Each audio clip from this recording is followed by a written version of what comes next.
Hey y'all, Linda here.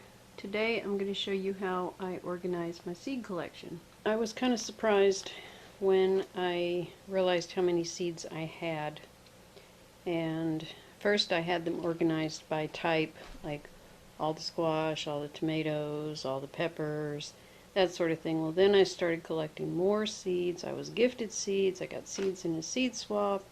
And before I knew it, I had about 120 different types of seeds.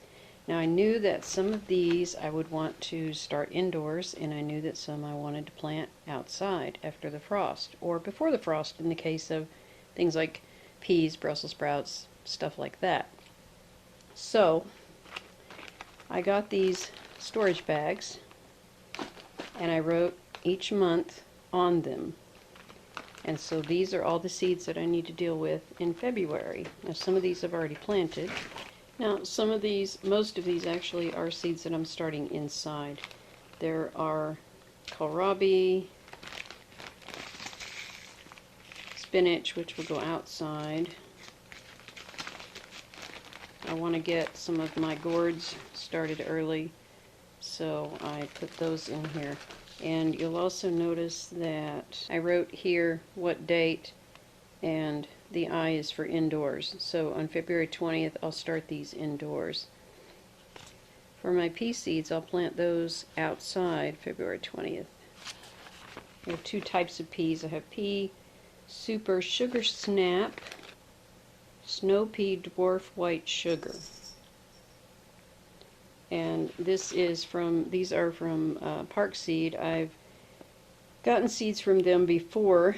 I got several seeds from them last year, and when my children were small many years ago when we gardened, this was pretty much the seed company that we went with. Now that was before I knew about Baker Creek and Johnny's Seeds and Haas Tools and all of those other wonderful seed companies that are out there. So I'm not recommending one over the other because I'm still getting back into gardening and figuring out what's what myself.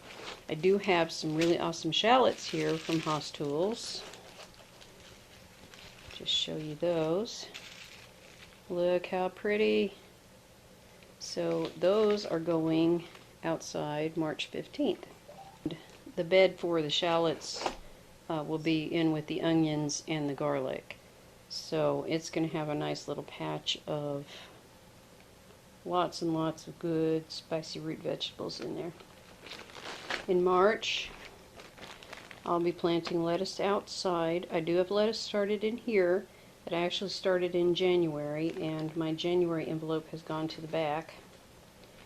Since January's already passed, I'll have radishes. I will have cilantro, parsley, tomatoes starting indoors. April has 2 bags because I have a whole lot of seeds in there. I have some Cinderella pumpkins, some Cherokee tan pumpkins, which I'm super excited about, and I thank Providence Farmstead for the Cinderella pumpkins and the Stivers for the Cherokee tans because I picked those up at the Harvest Festival last November.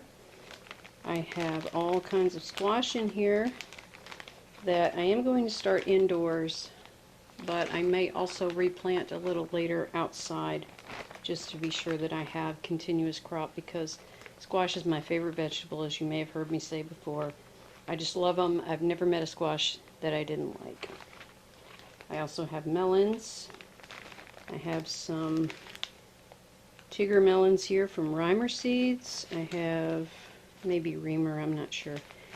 Baker Creek, and so these will all get started April 5th indoors according to my gardening book that I picked up at the county extension office. Actually, my father got it for me, and that's a really wonderful little guide. It gives you a chart to show you when to start things indoors, when to move them outside, when to plant things outside. So it's been very helpful. I have more pumpkin seeds than I will ever know what to do with. I mean, I could start a pumpkin farm, y'all. These are seeds that I saved out of pumpkins that I got from a farm stand here. These are sunflower seeds that I managed to save from my sunflowers last year. the ones the deer didn't eat. And these will be planted outside on May 1st because our last frost date is April 30th. I have some beans, more beans, and a few more squash. I'm just experimenting with those squash seeds because they were saved and I'm not really sure what variety they are. Then in June, as you can see, I'll be planting in June for the fall. So I'll start more onions, Brussels sprouts, and cabbage. I also have onions in here. I have some of these growing already, the red of Florence. I have the Bulgarian giant leeks growing already, and you know, Baker Creek is really generous with the seed packet, and so I have plenty of these to plant again in the fall. I also have some green onions, I have Brussels sprouts, and so those will be started in June for the fall. July doesn't have anything in it yet, but if I need to start seeds for another fall crop in July, once I get them planted for the spring, I will take them out of here, use what I need, and then put them back in this bag to know that's when I'm going to do it again. August bag has a couple of things because I did put the beet seeds in here just this morning after I planted the tray with the beet seeds to start them. I've probably got 300, maybe 350 of beet seeds planted, and each one of these packets contains 200 seeds, but I think there are still more than that in here, more than 100 in here for each one, so I do love beets also. And then for September, I don't have anything in here yet, but again, the things that I need to plant in the fall, I will put them in there accordingly. I do not have a bag for October, November, or December because all of the fall crops should be planted by October, because our first frost date is usually around November 30th. No, November 15th. So I generally don't want to plant anything except garlic and maybe a few more onions.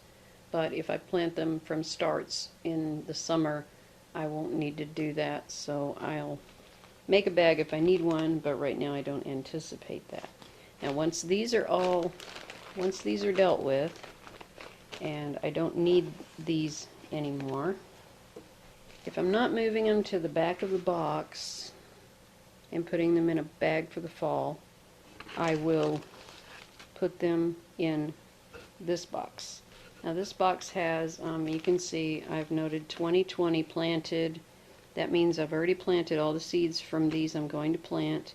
They are perennials and the one season seeds, so I probably I don't anticipate replanting any peppers because I'm going to have loads of pepper plants if the seeds do well. I have quite a few varieties. I'm not even sure. I don't even remember how many now, but I think it's about 9. It might even be more than that. And so I'm just not going to plant any more peppers this year. So I have put the pepper seeds in here. This one is empty because I used all the seeds. Now my neighbor gave me these peppers and I saved the seeds. I did test them for germination, and you can see I got 100%, which I was really impressed with, and I tested those back in October. So I kept these seeds and I planted them on the 1st, so 8 days ago, and I actually have a couple of sprouts already. So these are mostly the peppers that I just planted, and there's some herbs in here, the thyme, the oregano, the basil, the cinnamon basil, because I have several of those already sprouted. The apple gourd and the snake gourd I took out because of my accidental sprouts. Now if something happens to those and they don't do well and they don't survive until they can go out after the frost, I will replant, but I don't anticipate that because they're actually looking really good. So if you don't have a tremendous amount of seeds, this method might work for you. And even if you do have a lot of seeds, you know, you may want to try it as a way of organizing, because I just find it very easy. Then when March 1st rolls around, you know, I'll be done with this one. It'll be over there. I will pick these up, look at these, look at the dates, see what needs to be planted on the 1st of March, on the 5th of March, on the 10th of March, whatever. And then that makes it really easy to plan things out for what I need to do on which day.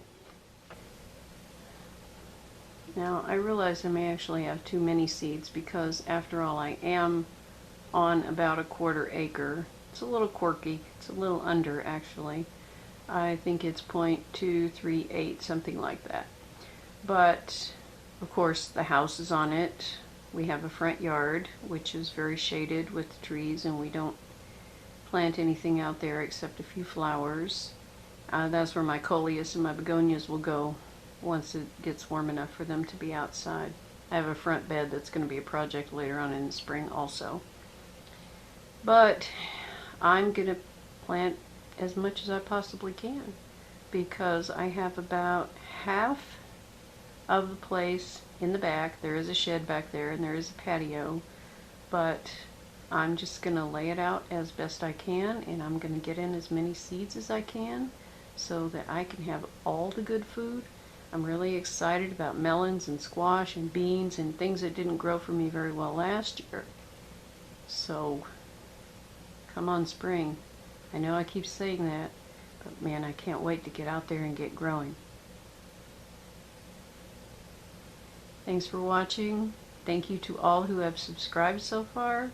I hope if you're new here that you will subscribe. And until next time, may favor find us all, and I wish you blessings.